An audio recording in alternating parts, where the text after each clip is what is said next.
Yeah, it's back on. As a comment?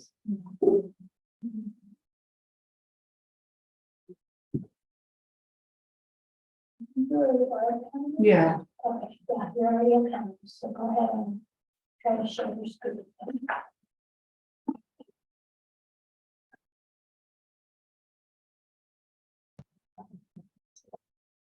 Think it's the other. It's showing the, It is? Yeah. The screen? Yeah. Okay. So I guess I'll just move forward as. it's, There we go. Yeah. Yes. If it's showing on your screen. it keeps going back and forth. Hold on, just give it time to, there's, oh, yeah, give it Okay. time. There you Sorry, go. sorry. Yeah, there's a delay. There's a brief delay. You're good. Okay. All right, so to start off, resolution 2023, ordinance number 758 is focusing on the C1 zoning area in our central business district. This is mostly focusing on Front Street. Some of the changes include single room occupancy hotels and boarding houses as a conditional use. Before, these were not allowed in this area. Now, they are being proposed for conditional use, meaning they could come up to planning commission and determine final approval. Amendments to the density in the downtown core zone of the downtown specific plan shall not exceed one dwelling unit per 1,452 square feet. So those are just specific development requirements. Another amendment includes a height requirement for the building. So a portion of the C1 district corresponds to where a maximum of 4 stories shall be implemented, again, going up based on the density and state requirements there. So as mentioned, we'll go through the ordinances, and if there's any questions, we can always go back to the specific. I do have a question. Yeah. Are we you're gonna go over and then we're gonna discuss everything as a whole, or something that we could discuss individually per Mhm. resolution? So it's one entire resolution as a recommendation. For questions, we can definitely stop after the ordinance, just so we can address questions if you like, I guess, since we do have a lot of them to explain. Okay, Okay. I think if you guys would like that instead of having to come back. Yeah, so we'll go through them individually. Yeah, that's what I was asking him about the questions. Yeah. And then also I do have a question before we move forward. How were these prioritized, or who determined that these would be part of this resolution? So these are SB2 mandates that come from the state. So we do work with our PlaceWorks consultant, pretty much saying that these are the requirements from the state, and this is how you need to apply it to our zoning code. Again, the main goal is to facilitate housing and streamline as much as possible due to the housing crisis happening in California. So these are some of the new laws that the state of California is now proposing in these special districts. So each zoning district is going through that change. Specific uses, they're not related to the same uses, meaning single room occupancy hotels won't apply in other residential areas. This is just this ordinance 758 is just focusing in the C1 district, which happens to be most of our Front Street in the city. Any other clarification? So I do have a question. Yeah. You mentioned hotel for a couple times. So that means the hotels that we have in town, for example, are converted into farmer housing. Mhm. So that's something that we could see there in C1 district. Mhm. So if I understood your question, you're saying having hotels as H2A housing? That's what they tend to convert to, right? So Yeah. they start off as hotels, but Mhm. they turn into farmer housing. Yeah, So I don't know how the community would feel about having that downtown. right. When it comes to employee housing, which is what our code defines it as, employee housing is only allowed in residential areas. So this is zone commercial. So upon residential areas, they have to get a conditional use permit for them to have H2A housing. So because this is C1, they wouldn't qualify for such housing there. So that can't be used for multi-use. No, Okay. no, just single room occupancy hotels and boarding houses for commercial, for, someone renting out or the need to transition to rent a room while they're transitioning and buying or wanting to rent an apartment later on, right? So it's something as a temporary housing option there. It's not a long term, as H2As usually tend to be, it's usually months. Mhm. So then we'll go over ordinance number 753. This is another ordinance that's focusing on the density bonus chapter. Density bonus includes when more units want to be applied on the specific land. Usually it's per acre. Our highest density in Soledad is 22 units per acre. And right now, as we're working through our housing element, and we want to make sure we use our land more efficient, increasing density seems the best way to go. However, this update is saying that it's just addressing new statutory requirements, meaning the option of density bonus provides an incentive for development of affordable housing and other units meeting special housing needs. So this just kind of applies, is a requirement fulfilling the housing types that we are currently moving forward with. So density bonus is just being updated based on state guidelines and allowing it easier as an easier incentive for affordable housing. So the bonus component basically stating if you up your density, you get a bonus. And what is the bonus? Usually it would be regarding affordable housing, so it could be keeping the same number of units, but maybe modifying the income levels you're reaching out to. Or it could be depending on also, we do have a housing committee that gets to determine those affordable contracts. It could always be deferred of impact credits, so anything like that. It really depends on the negotiation between the developer and council ultimately. The next ordinance includes number 757, inclusionary housing. We are making a small modification to this inclusionary housing ordinance. We will only allow concurrent development of affordable housing with market rate units. So that's something our previous ordinance was not clear of. We're making it more clear that any affordable units in a project have to be built at the same time as market rate units. That way, they're also available at the same time as market rate units are being sold. An alternative development schedule for affordable housing units is no longer permitted. So before we needed a schedule of when these units will be built, and we would go with whatever the schedule was proposed. Now it's all mandatory that these affordable units must be constructed at the same time. Also, this chapter removes the subsection that affordable units shall not be built after all of the market rate units have been constructed. Again, the need for the affordable units is being prioritized through the inclusionary housing ordinance. So that's the main change there.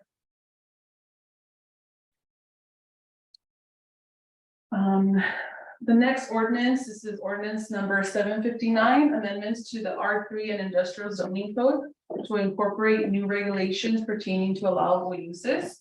This is similar to the amendments that we proposed back in December of last year, except that this time we have to bring these items back or include these items due to density increases. So regarding R3, the minimum density, the multifamily dwellings, second residential units, and transitional and supportive housing are now permitted. They used to be under conditional use. Now, these housing projects are now able to start as soon as their plans are approved by building department or planning department, making sure everything's good to go. Those projects no longer have to come over to planning commission, as the state says that it's an impediment towards making those housing units built faster. So it takes more time for us to work towards an entitlement package and then having them build after based on planning commission approval. The other section in this ordinance is also amending chapter 17.30 industrial districts. Employee housing, it has been added as a permitted use in the M district. So I guess we go back with H2A housing. I did mention it was residential, but this change is now allowing it in the industrial district, which is towards the south end of our city. This is just a brief overview.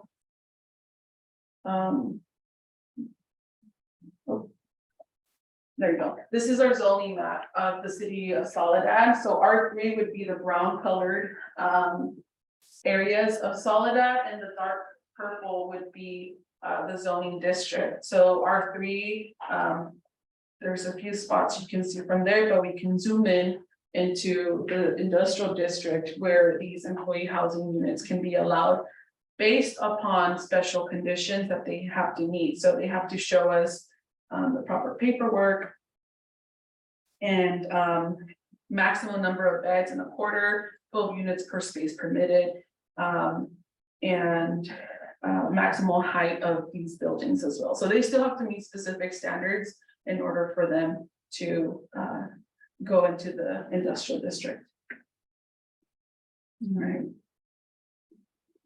Any questions so far? I just kind of worry. I understand that we have a housing unit. I just worry, given that we are in smack dab in the middle of an industrial, agricultural area, that, you know, our little growing town could turn into one giant labor camp. So I'm just wondering. I know part of it is the state saying, because I know we went through this process about that the laws were passed and, you know, different ordinances have been shifted, but. You know, as I was reading through the paperwork, I was looking at it, and it really was like. Very evident that it's low income housing and farm worker housing, and so I'm just wondering how that's really gonna impact our city, because. We've been talking about and improved the. You know, the Front Street business area, and we're trying to bring in more, you know, people who have a lot more disposable income. And add value in regards to being centrally located area for, you know, entertainment and travel and visiting.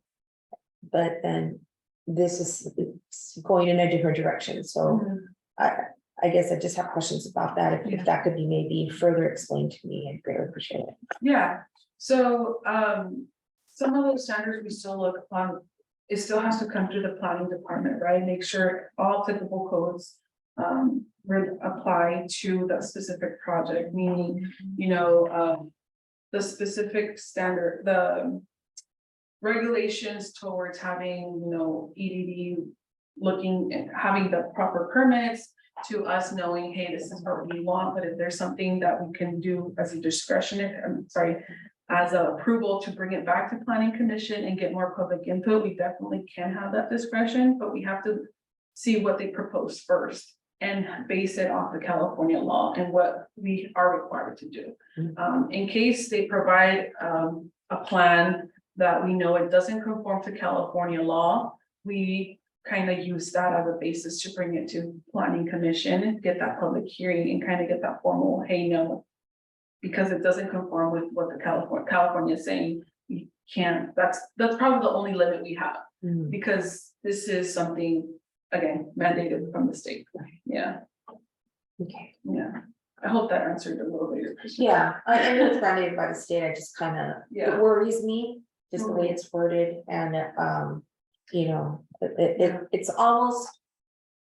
There are parameters, but they're not, so they're leaving it open, Yeah. so that's my worry. And that goes to my question. If the state's mandating these changes, what real say do we have? What? Some of the state is if some of the language in that specific ordinance doesn't seem appropriate, we can look back into it and make it more specific or more clear to interpret upon the projects, and talk with our consultant to make sure that the language planning commission is proposing so conforms with whatever the state of California is mandating. So if any item seems very vague, or you want more details or written differently, we can do that. We just can't supersede the decision of California. Right, but I also understand that, so California law, and I work in healthcare. And so we're always having to implement California law internally. And that's subject to interpretation. So we define local laws. So it's very vague. We further define it. And I think that's where your concerns can be addressed, right? Is, no, we don't give a vague approval unless we refine it to meet our specifications, because yes, it could go south very quickly. Yeah. And we don't want it to go there. You But know? like you mentioned, there's just there's so much unknown Mhm. that us making. Adding language there does not necessarily address. Items that might appear a year from now that we will not even take into consideration because. We're streamlining, it, right? So, and I get the idea of.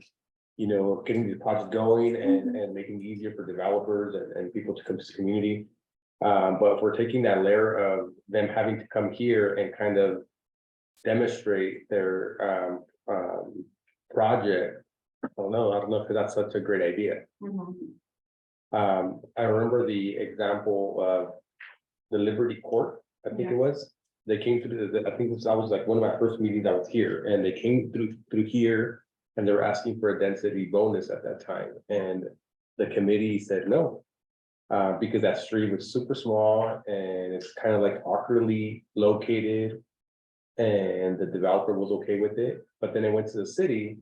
And the city sent it back asking for the density Mhm. bonus. Right, so I feel sometimes the city council, right, that's the elected official Mhm. are the ones who kind of have this vision of Mhm. these projects also. Yeah, and one of the things bringing these amendments to planning commission is for you all to get the first say and what you want first. As a recommendation to city council.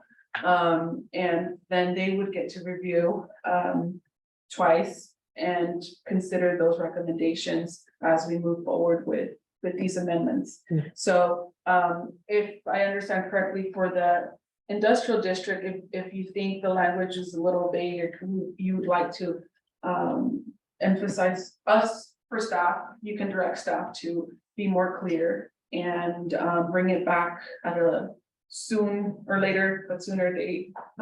Because one of the items that we do want to know is that we have to adopt these by the end of this year. And if we are using consultants to update this language, we do have to use them before the end of September because the grant is expiring soon. Those just something to consider, but we can definitely, again, this is a special meeting. We can arrange another special meeting for that specific chapter if you want to look into it more. Well, like even you mentioned that at currently sold that allows 22 units per acre. Mhm. And they're still asking for more than that. No, so that's only if they Densely bonus. request a density bonus. So usually the R3 district only allows up to 22 units per acre. Mhm. And depending on how big their lot is, and if they're able feasibly, they could request a density bonus. If they have more than an acre, then it'll be maybe 40, if there's 2 acres, then it'll be 44 units, right? So if they have 2 acres and they want to make more than 44 units, they would have to ask for a density bonus.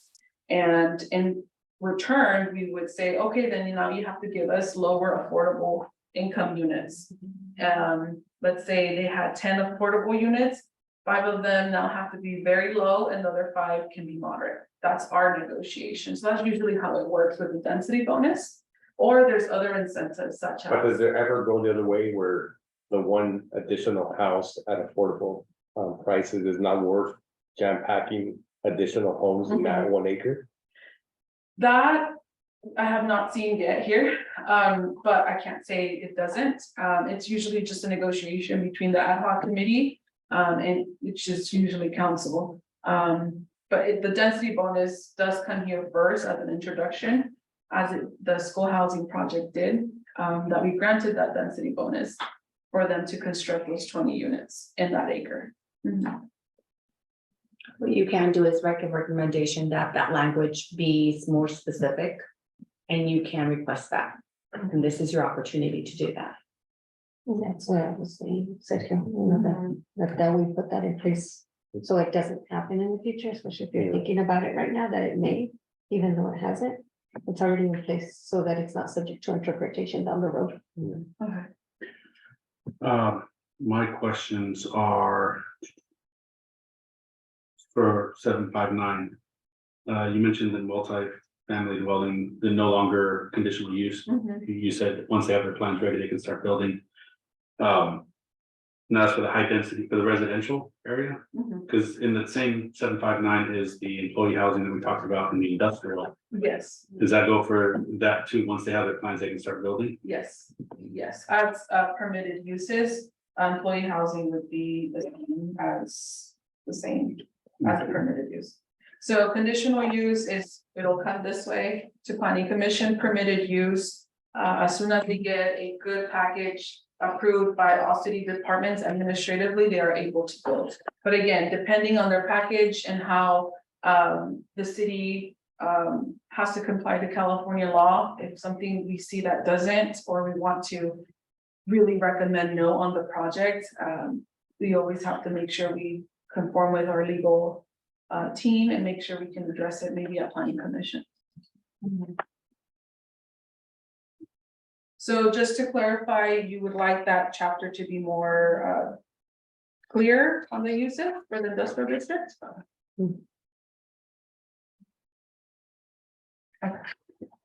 Because I'm bringing it I have seen in other areas in larger cities where the industrial areas start building studio space, right? But then they'll put in cortinas curtains, you know, and then house people. So we don't want that to happen. I mean, I want to make sure that if they're gonna provide housing or build housing of any sort in the industrial area, that it be appropriate housing for whoever it may be. Okay. We can definitely do, work that and bring it back as soon as we can. All right, we'll move forward with ordinance number 760. This is a ordinance on the Solid Municipal Code for second residential units. This chapter, which is other known as ADUs, this chapter, the fees were changed to state that the property owner may be required by the city to conduct and or pay for camera inspection of existing sewer and water pipes on the property. So it does involve a utility. When someone is creating pretty much a home, you do have to provide camera equipment during the sewer to make sure the pipes are still good. It's just clarifying that the city is not responsible for these fees, and it does have to come by the applicant. When you add a detached dwelling, or new square footage to the building, such as an attached ADU, or when you convert a non-conditioned space to an ADU. This section is also being amended, saying that school districts are authorized, but do not have to levy impact fees for ADUs greater than 500 square feet. ADUs less than 500 square feet are not subject to school impact fees. So these school impact fees go straight to the school district. Any unit that is built over 500 square feet, ADU impact fees for the school district apply. And that is something that's coming from the state as new units are being generated. So the impact on the school district is also being considered in this ordinance. The section deletes the provision that if requested by a utility provider, the primary residence and the ADU must have a separate water, sewer, or electrical connections. So this, again, going back to utilities, if the primary residents have to have separate water, sewer, and electrical connection, it's optional at this point. Any Can questions? you restate that? So the section deletes of the provision that if requested by a utility provider, the primary residence and ADU must have separate sewer or electrical connection. So that section is deleted, so it's now an optional item. Sorry, I have a quick question. Yeah. I know through the permit process, because I've not sat through a permit process like that. You know, how do we make sure that the ADU has electricity and proper sewage and plumbing to ensure that who's ever living there, you know, lives in a safe environment, Yeah. heating, you know, et cetera. So as we are having a huge popularity with ADUs, the best way to start usually with the city is having a meeting with the planning department, whether it's me or some other staff member. Usually we explain the permitting process of what is required. And we do encourage property owners to do separate connection utilities. Again, we aren't able to require it.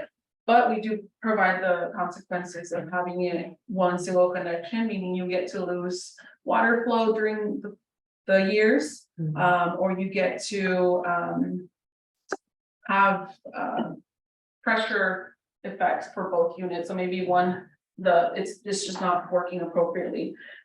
They still have to go through the building and safety process, so they get their plans inspected, making sure that they're able to have this unit in the back, have proper water capacity levels. And the same thing with regarding the camera inspections. Our building official has to make sure it clears out before they move forward to construction. And those items are inspected as they construct. Mhm. For some reason, I remember the number 750, Mhm. 750 square feet. What was that number?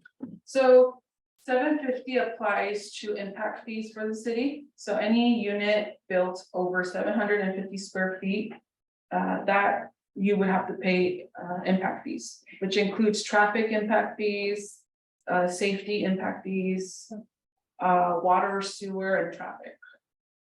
Mhm. And that is based on the valuation of your main home. So the big difference is that a unit, an ADU under 750, you can see the building permit to see around $3,000 to $4,000. Anything above 750, you're looking more around $10,000 to $20,000.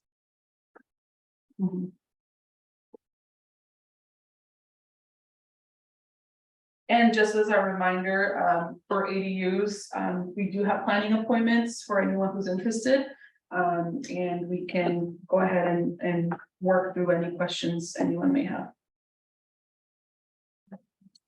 So now we're going into the new sections of these amendments. The city of Soledad is now wanting, based on the same mandate, to apply new adopted section regarding special standards and requirements for low barrier navigation centers.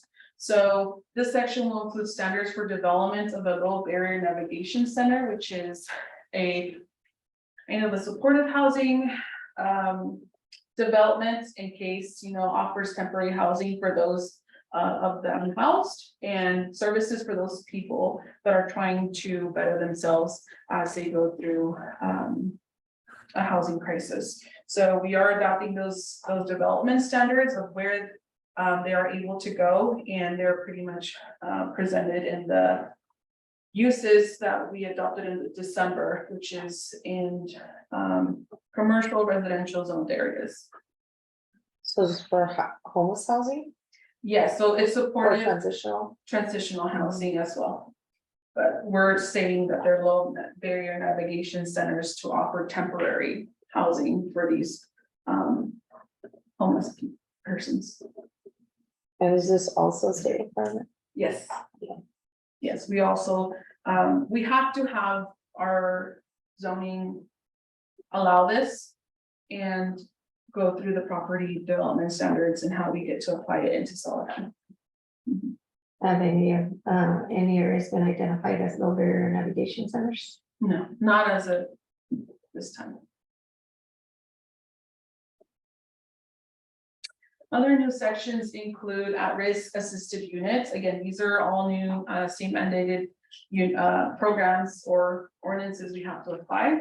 The section is in compliance with California law to notice requirements for deed-restricted affordable projects.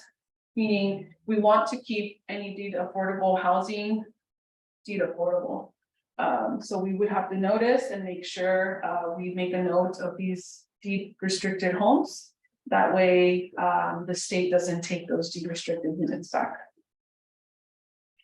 And that ordinance itself is just making it clear that way. Maybe a developer comes in, they want to take those deed restricted and unrestrict them or whatnot, then we can still keep those affordable units here. Ordinance number 754, special standards and requirements for single room occupancy facilities. These are specific standards for use for single room occupancy or SROs. The housing element, this is based off our previous housing or current housing element. We have to provide a variety of housing types, which include single family facilities. So this is something that was already approved through the housing element, we're just applying it. The city will adopt new special standards and include standard developments for SRO facilities, which include also in the commercial district and residential areas.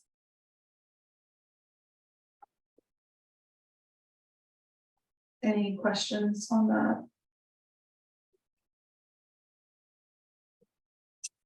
And then we have reasonable accommodation. So the city, this is ordinance number 755.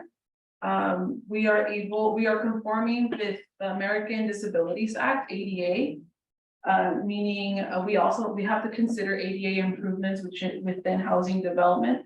So we need to have this in our code. We have been conforming with ADA requirements. We just need to update our code and include this requirement formally. Including retrofits for the disabled without any discretionary review. So pretty much those ADA requirements will not be subject to like a planning commission hearing. They'll just be approved through administratively. That way they get to be built. Then number 756, this is a new chapter for specific plan. This is emphasizing what specific plans are. Specific plans are like the downtown specific plan. It's our only adopted specific plan and the Miramonte specific plan, which will be emphasizing this ordinance. For the implementation of the general plan, the city will adopt more formalized provisions and procedures for specific plans.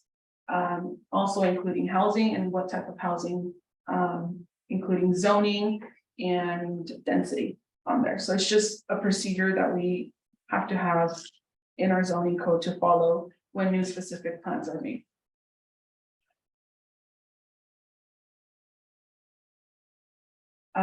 At this time, that concludes the those zoning amendments that we're proposing. If planning commission has any other questions or comments, I'm happy to answer.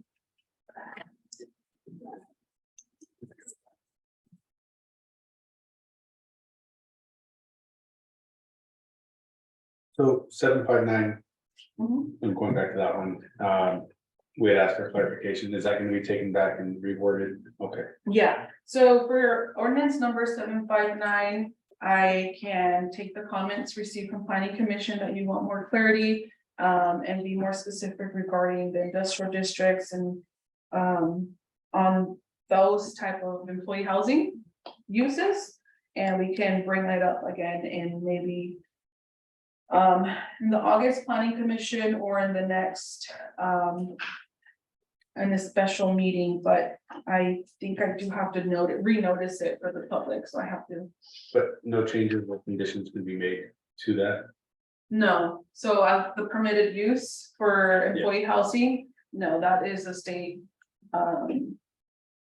regulation. The only way we can change is how the ordinance was written. Just the language. Yes, the language. So if we want specifics on a specific section, or do you have any questions regarding that type of use and how would you like to it be read? Then we can change that. Mhm.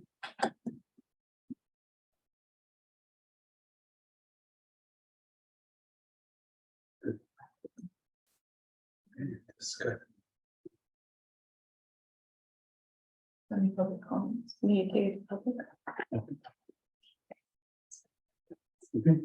This time I'll open it up to public comments at 6:41. Are there any public comments? Close it at 6:41. Okay, we'll close up public comments at 6:41. I just had one comment, and that was, are you gonna talk about the addendum as well? Oh, yes, sorry. Thank you, Mike, for Okay. going through that. The other part of this item is the SB2 addendum to the general plan. So we do have to go through an environmental review to make sure that these amendments and additions to the zoning ordinance could result in a physical change, meaning creating these housing projects. These amendments or additions to the zoning ordinance would directly not result in physical changes to the environment. So it's something that by California law, we have to emphasize in a public hearing and address these environmental concerns through this addendum, the SB2 addendum, which was provided in the staff report. This addendum specifically goes by each amendment that we're proposing and saying how this is exempt from CEQA, the Environmental Quality Act, and that no additional effects will be proposed to the environment. Under Environmental Quality Act, CEQA guidelines, section 15183, projects consistent with zoning, as well as 15304, class 4, minor alterations to land. Additional environmental review of each proposed amendment or addition is provided in the Soledad Municipal book for SB2, the SB2 addendum. So that would be exhibit A in the staff report. I got confused when I was reading because it says, in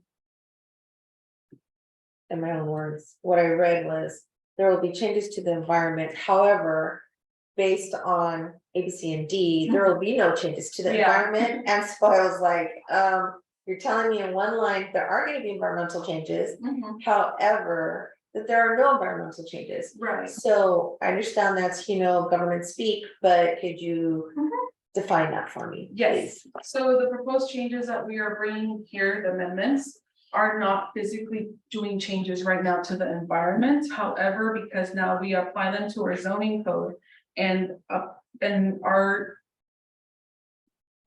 covered by the general plan EIR, as we approve these amendments, the physical change comes from when they're constructed at that time.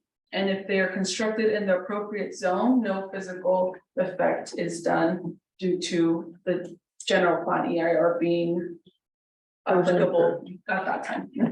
So right now, the physical changes are not happening, therefore no physical change, but upon approval of a project that is zoned appropriately, it can have, it won't have an impact unless it's zoned appropriately.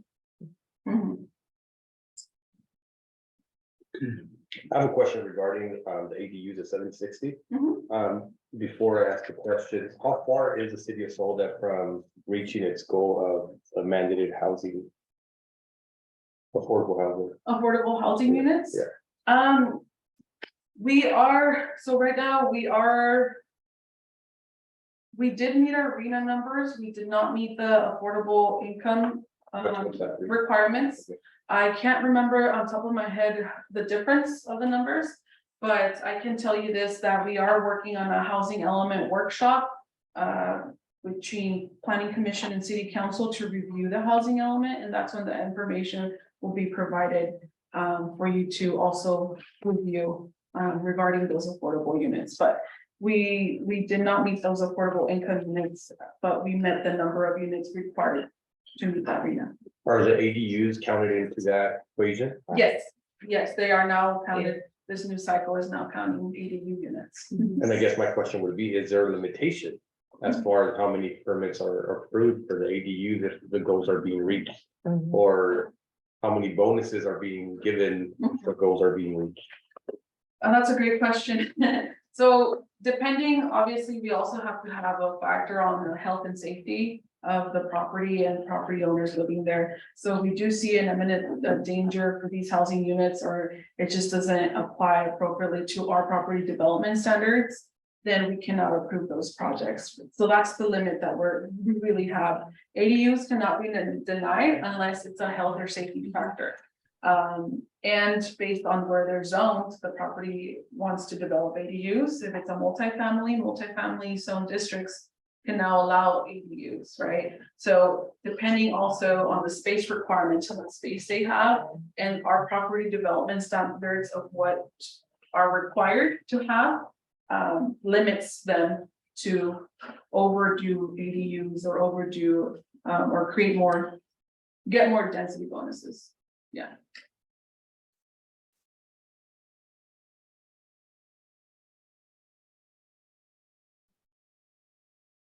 Any other questions?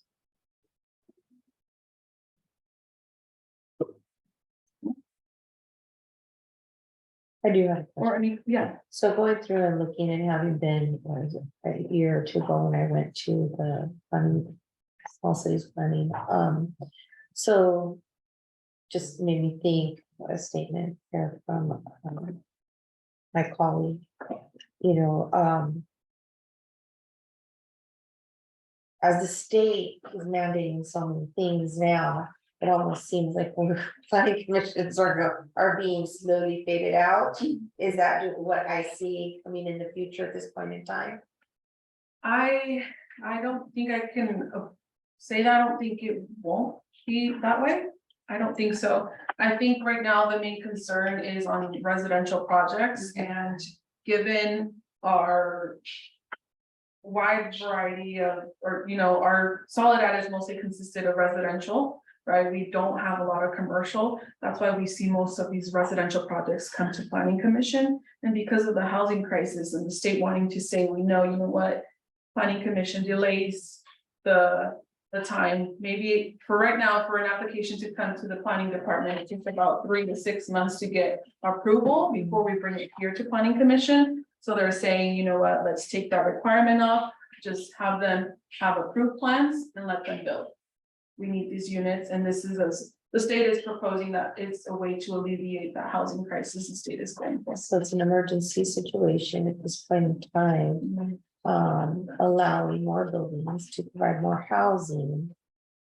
However, we don't know what the long range impact will be, given these changes across the state.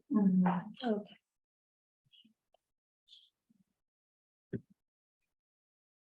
You ever provide a report on the number of new permits issued, the type of permits? Yes, we have that available for our request one. It is a public document or request. Upon a public records request, we can definitely provide one. Specifically for planning commission, we can continue. I don't think we did it for this agenda, but for the previous agendas, we were adding building reports, logs on there. Would you be able to do that for the next meeting? That way we know how, you know, when they're being issued. Those reports are also provided on the city council when the activity reports are issued. Each department, for this department specifically, building does provide an update of how many permits are issued for single family dwellings, ADUs. And then we also the workshop that will be presenting the housing element of the revisions to it for cycle 6 does give you detail of what has already been existed and what's being proposed in the near future. So How does this impact the teacher housing? The project. So it kind of works a little bit backwards because the teacher housing project came here for that density bonus and architectural review. So going back to specific plans, if a housing project is within the downtown specific plan, we have to look at our new proposed specific plan. If projects still have to come here for architectural review, right? Because we want to make sure they still conform with the integrity of that specific plan. So the housing project came here to look at the architectural features and make sure it fits and depicts the downtown specific plan appropriately, but also came for the density bonus. If this project would have came later after adopting these units, they wouldn't have come here for the density bonus because now that it's a by right use of density. So that lot was proposed for 16 units per acre. And with that density bonus, it reached the 22 units per acre, but they're only doing 20. So that's the difference for that project.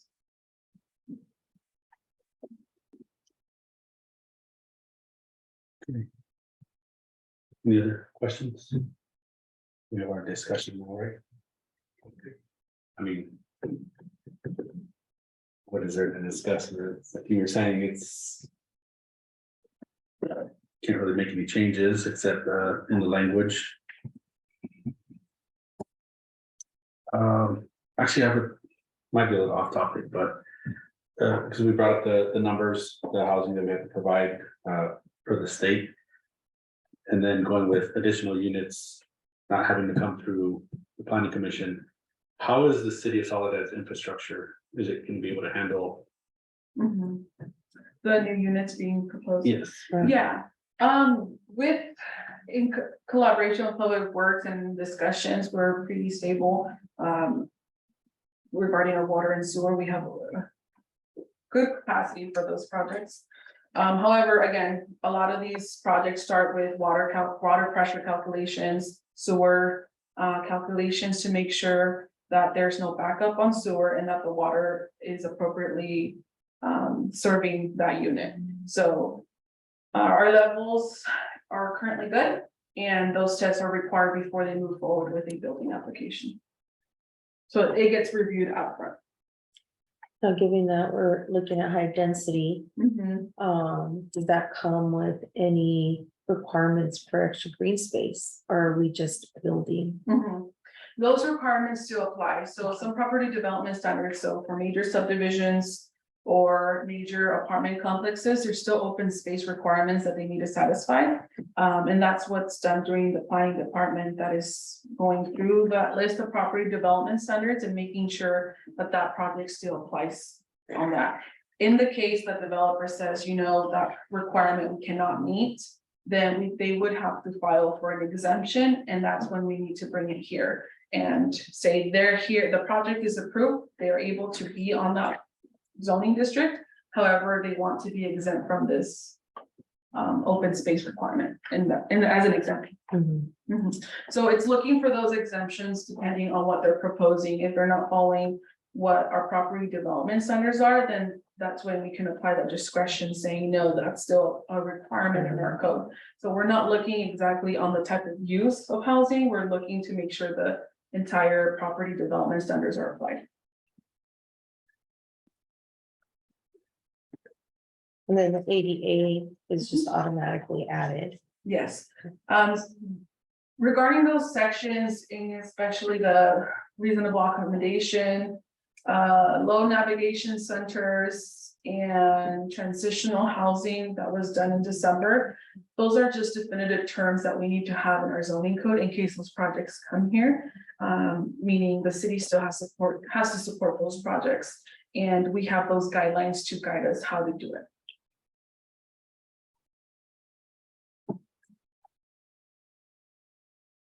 Anything else? Somebody wanna?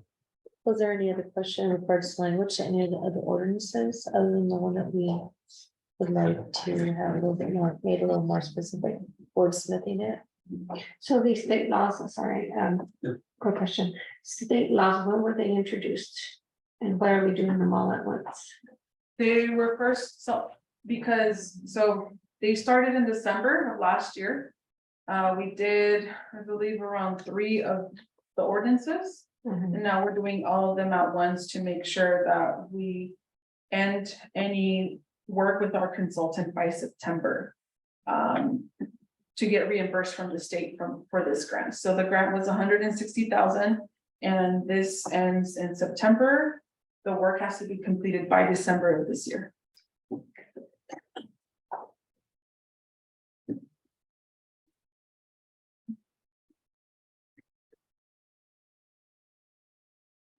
Any motion?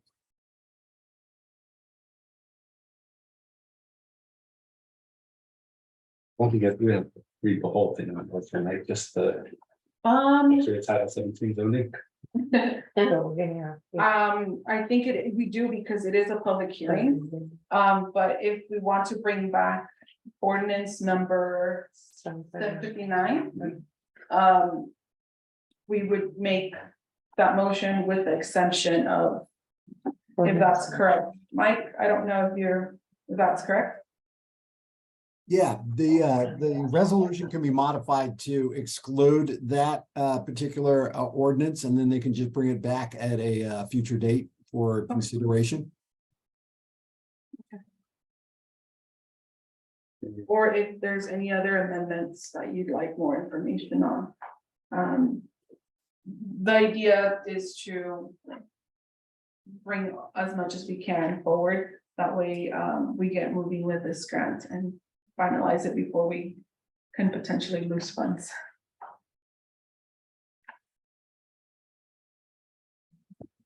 here.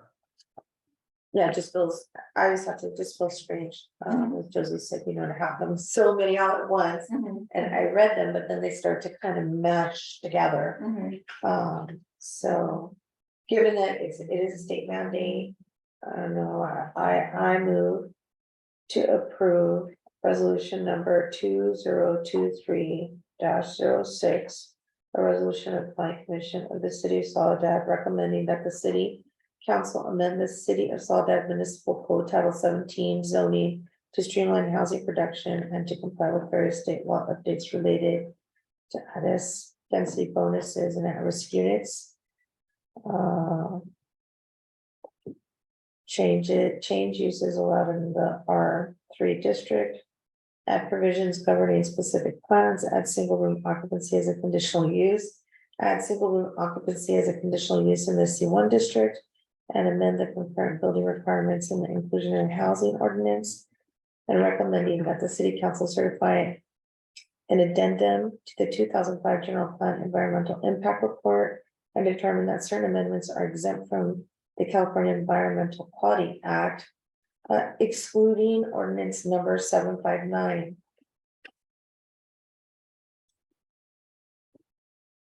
For further review at a later date.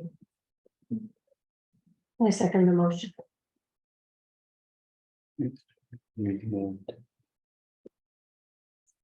All in favor? We go one by one.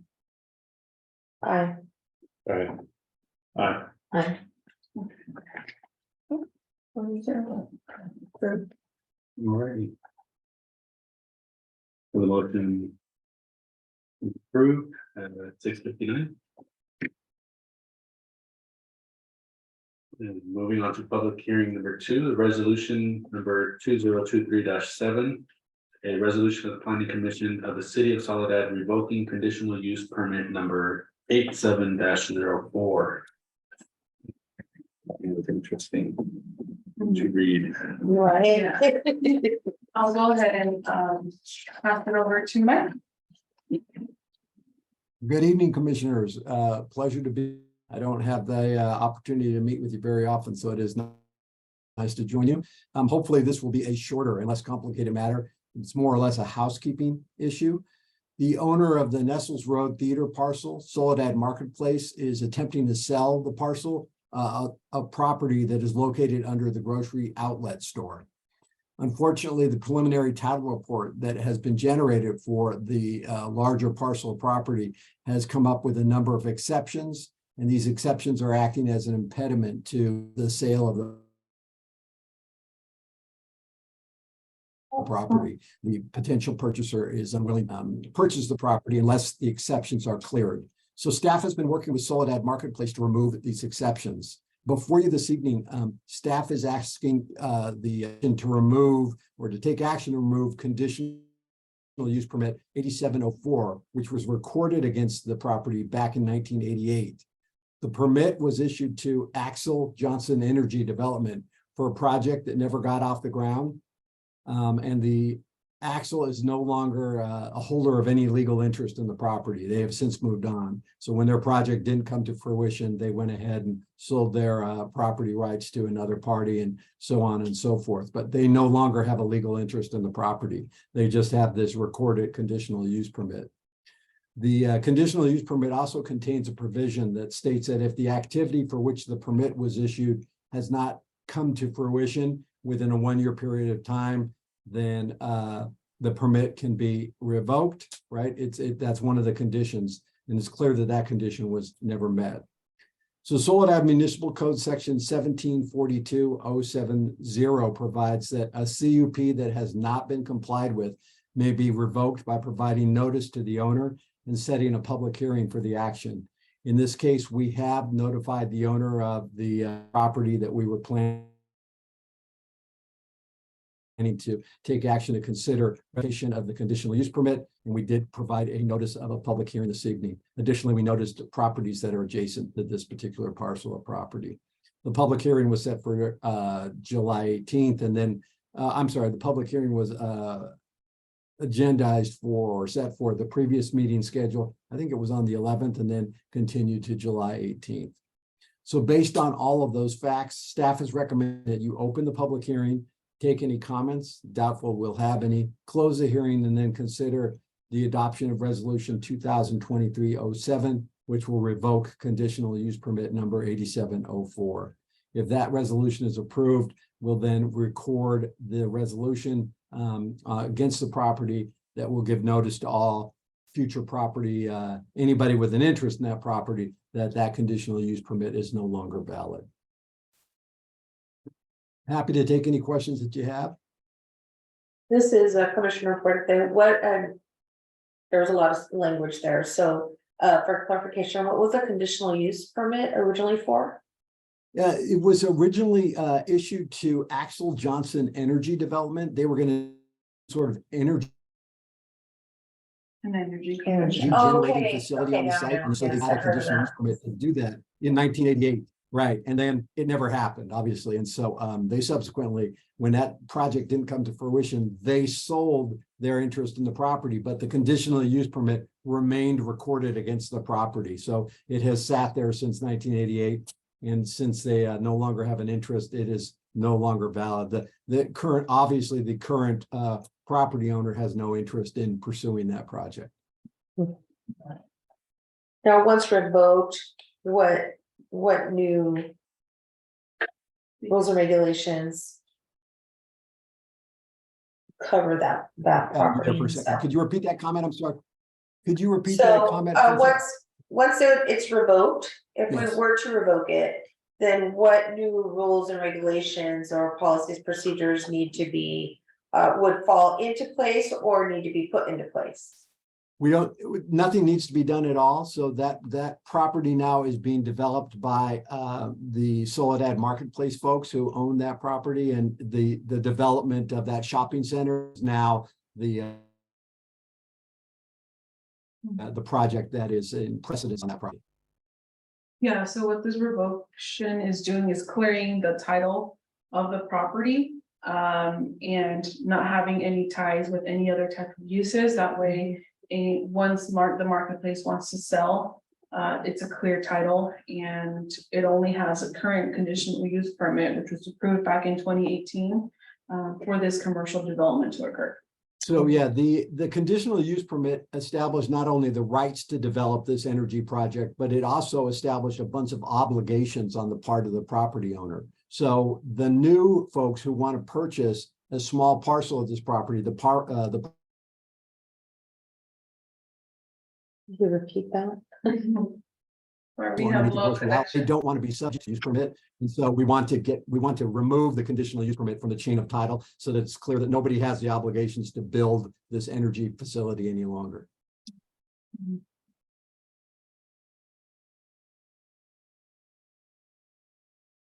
Any other questions for you? This at 7:05, I'll open it up to public comments. Are there any other comments? And at 7:05, we'll close the public comment section. Great. So it seems like it's just a formality, but I know it was answered already, I think, but just a little more clarification, revoking this conditional use permit allows the sale to grocery outlet. Mhm. Which, I mean, it's already been developed, so there's nothing more they can really try to build, but if they did, they would still have to come if they needed a permit for anything else. So for the future development of the marketplace, the only way for it to come back to the planning commission is if there's any changes to the approved site plan that was done back in 2018. So that's something that the conditional use, the type of uses regarding retail, restaurants, that has already been approved back in 2018. So the only way for future development to come back this way, if it doesn't include what that CUP already had established. Okay. But the revoke here, to revoke the CUP does not relate to that type of use. It's just clearing that use away. That way it's just only focused on commercial. It's sort of interesting that this hasn't come up before. I mean, the property has changed hands a number of times, and so why the other purchasers never said, what's up with this conditional use permit? We don't know, but all I know is that it's only come up recently with respect to this potential purchase. Somebody was thorough, that's why. I think we might- Somebody did their job. Interesting, which is why I said it was an interesting read, because. No, it never came up. So revoking this will. Clean the Return, title. thank you, clean the Yeah. title, return it to commercial use only. Yeah. Yeah. Thank you. Yeah, whereas the energy company had more of an industrial use.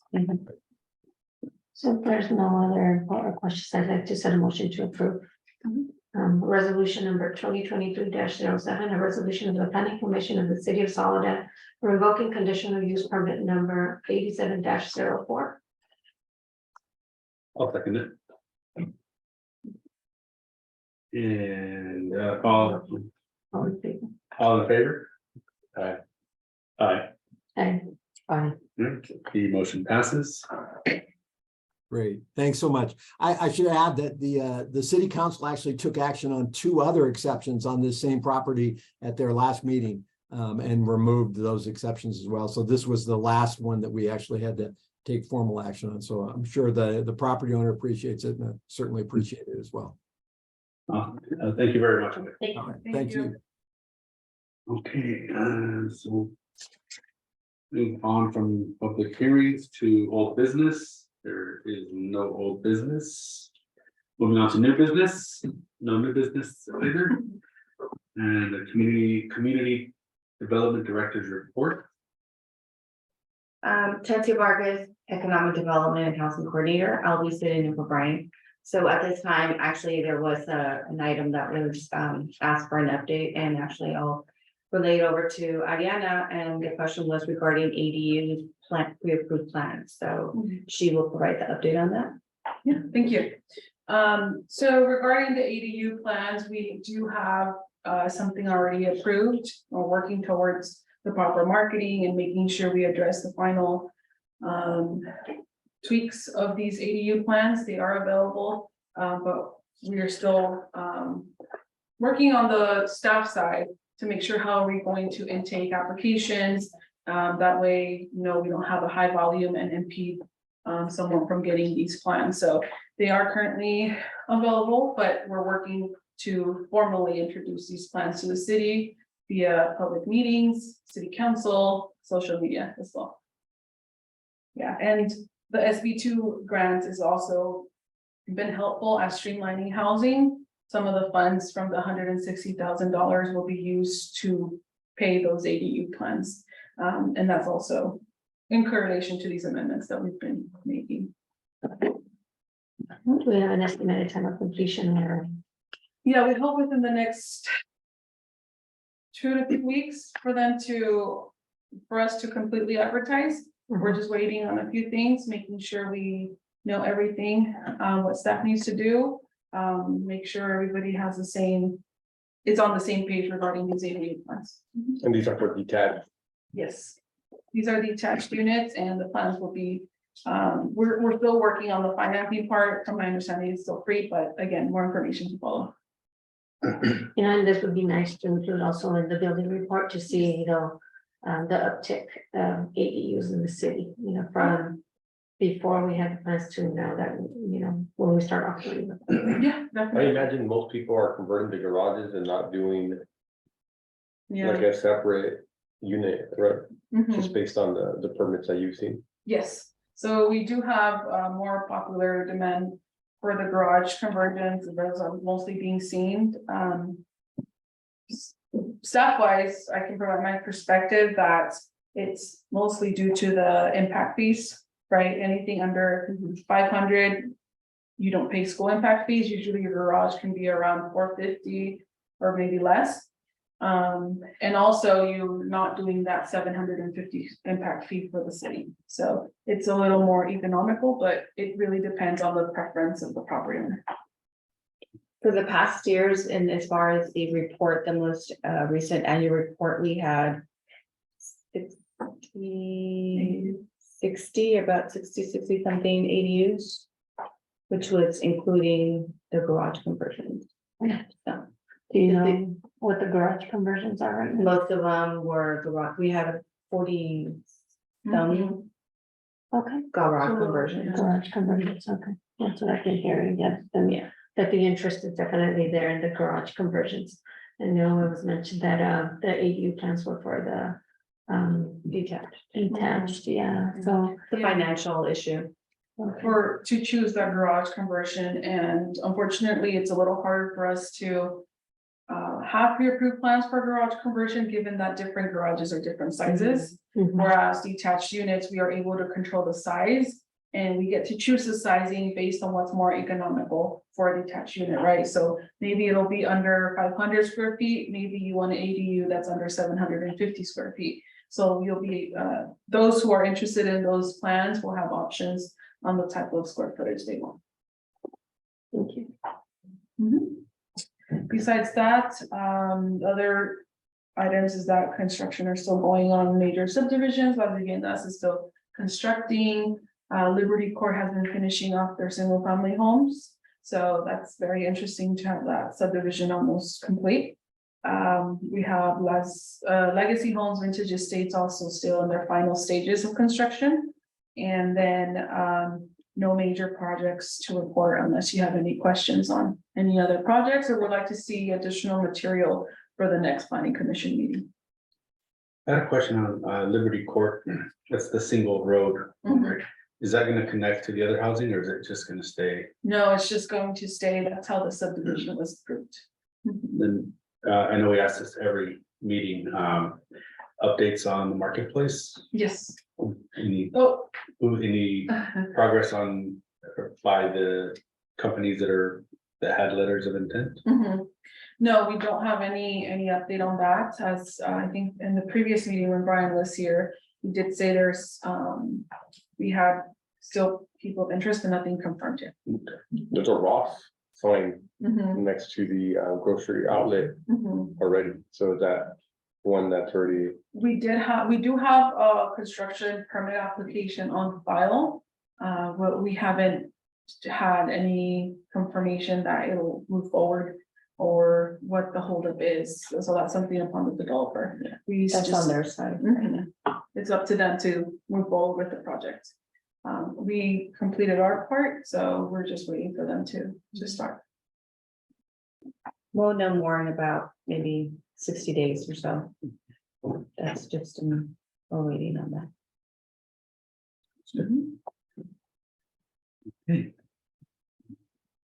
So. Moving on to the commissioner's report. I'll start on that's it. Commissioner Clayton? So, and then at this point, thank you. Commissioner Diaz. I actually have a question about the park. Yeah. My park now, Mhm. so I'm guilty, I went in there for my kids. There's a lot of people playing in there, and I drove by and it was open, so we went in there. But it's obvious that it's not complete, it's not done, because there's like gates still kind of on the floor, there's still things not completely completed. Mhm. When is the official opening date for that? From Public Works and Recreation, Parks and Recreation, August 19th is the opening date, opening ceremony. If I understand correctly, the park has been opened and sometimes people just go in as they go, but we're also trying to see what they still need to fix and any last minute enhancements on that. But August 19th is the formal date from the city that this park will have its official soft opening, yeah. It is, they have a punch list that they need to go through, so. It's highly recommended that our residents not use the park at this time. It's just for safety reasons. It's not been officially opened, so. I know kind of hard to keep the kids off, but if we can do everything possible to just wait for August 19th, it's around the corner. So what are we doing to prevent it? I mean, is anybody monitoring it? Because if, I mean, people already have access or are already going in, and I think that was really a big concern when there have been people going in already. Do we have any safety issues or even any risks that we may, Liability. in liability that maybe we may come across? How do we mitigate the risks? That's a good question. I know that the police department is patrolling it as much as they can. But it's right now, like I said, there is a couple of things that they need to finalize. I'm not sure exactly what needs to be finalized, but it's just recommended that people stay out. Can we put that out on We can have. Facebook on? We can recommend. social media? Now we can reach out to our public works director and our parks and recreational director to advertise that and let the public stay out until the south open. Yeah, because as I mentioned, before the meeting, they shared it on the news on KSBW today that we would be having our opening in August. But we want to make sure that we are not affecting people. To try and use it or look at it even beforehand. How do we get the word out if you're not on social media? Like, how do you, because like, I'm not on social media. I Yeah. don't have no social media. But like, I'm thinking about like my parents or someone else that don't have Facebook or Instagram. There is several different ways. There's press releases that we can do. We can ask our community engagement manager to do possibly a press release. I'm pretty sure that's probably what they're looking at.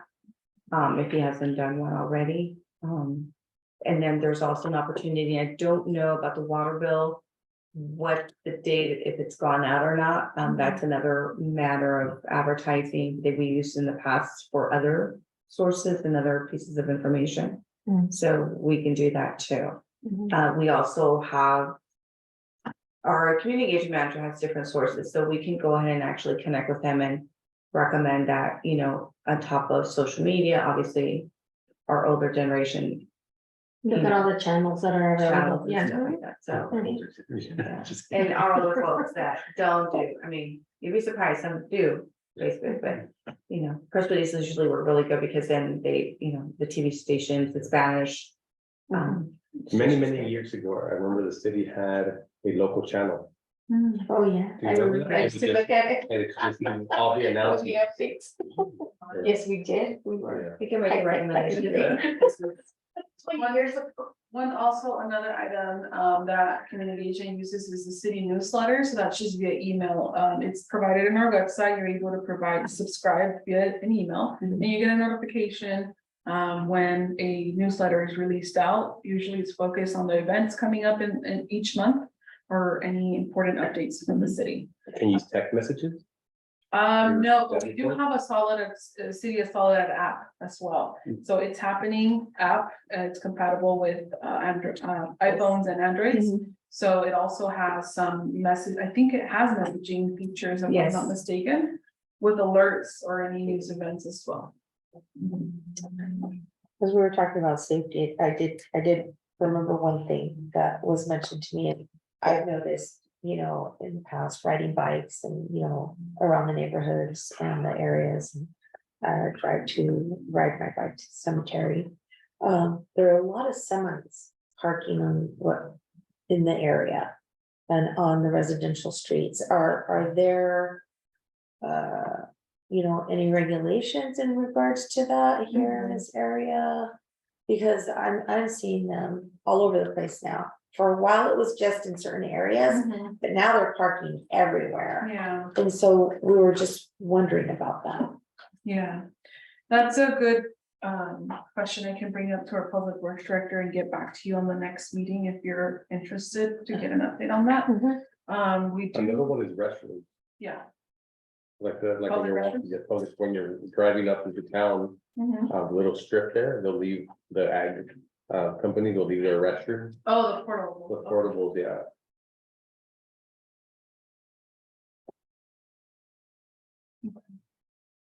And especially right there in the cemetery district, they park all over that area. They're parking by the, the It seems like there's aqueduct, people who are living there. just everywhere. On Yeah. that. So right next to the cemetery, I don't know if you noticed the little RVs there are there. Oh, yeah, there's a lot of RVs now there. Yes, there are. Yeah. So not really sure what's going on, but I'm seeing a lot more people parking where I don't think there should be stationary parking happening. We can go ahead and mention it, and depending on where it's located, depending where they're parking, it could be a public works issue, it could be a code enforcement issue. So we can definitely relay this to our directors and their advice, and then they can follow up. We can Thank provide an you. update at the next feasible meeting on this. Any other requests or any other? I've got nothing to report. I don't either, other than, like you said, thankful that the media is sharing, Butter Park. Again, I understand it's an all-inclusive, and want to make sure we mitigate the risk, especially because it's in the inclusion area. We don't want the child to get hurt. My parents going in there and thinking that everything is already set up and it works, and something happens, so. Want to make sure that we share that. No report, I just want to make a comment. I went to the hot summer days and they was like, I felt like it was really great experience. I took my kids, they watched wrestling and a couple dance routines. So I think it just shows the eagerness of the residents wanting more of that kind of stuff to happen, because I feel like there was a great turnout. Yeah. Yeah, I agree. Thank you. I'd like to piggyback on that. I also attended the car show as well, and then the food, the setup was just great. I appreciate law enforcement there, as well as all the vendors, the cars, very family oriented. A lot of, people connected socially. It was a really good. It started to make me think about whatever happened to sold at Fiesta Days. I believe that back in the day, there was a specific committee. There was a committee that did that. It was partly, there was a group, and then it was Parks City too, so.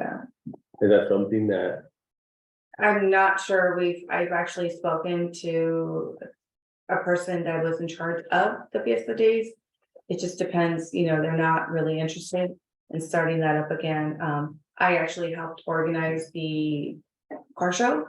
So, it was a lot of work, but, it was, mainly the Crusaders and our police department that were leading that effort, and it's great to know that, everybody enjoyed it. It was much bigger than last year.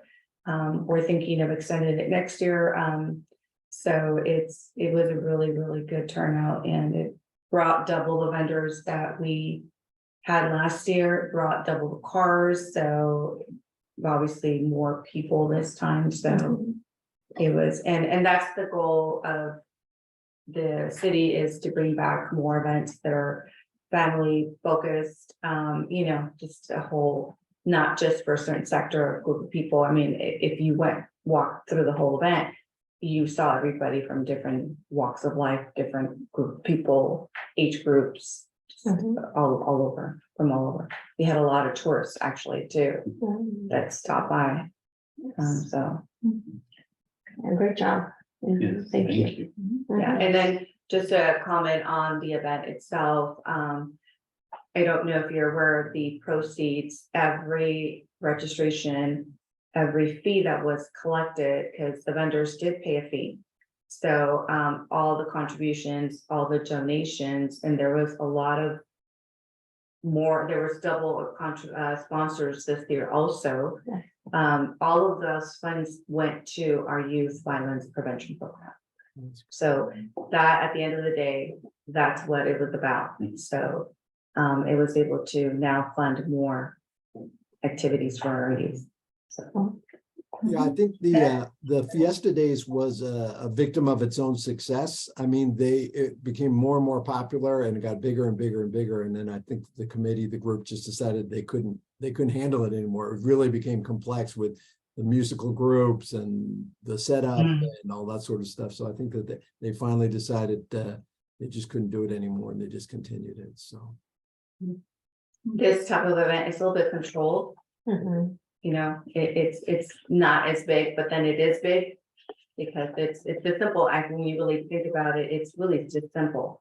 It's cars, and it's just walking, and it's just in one area. So it's very simple compared to the Fiesta Days, where you're talking about probably the whole liability issue of, the carnival rides and games, and, it's a different component, different thing. So this is much more simple, but it brought out the community and those around it. So And not only that, but the space, I believe I've heard in recent conversations that these Fiesta Days, the carnival was focused on Bossy Park.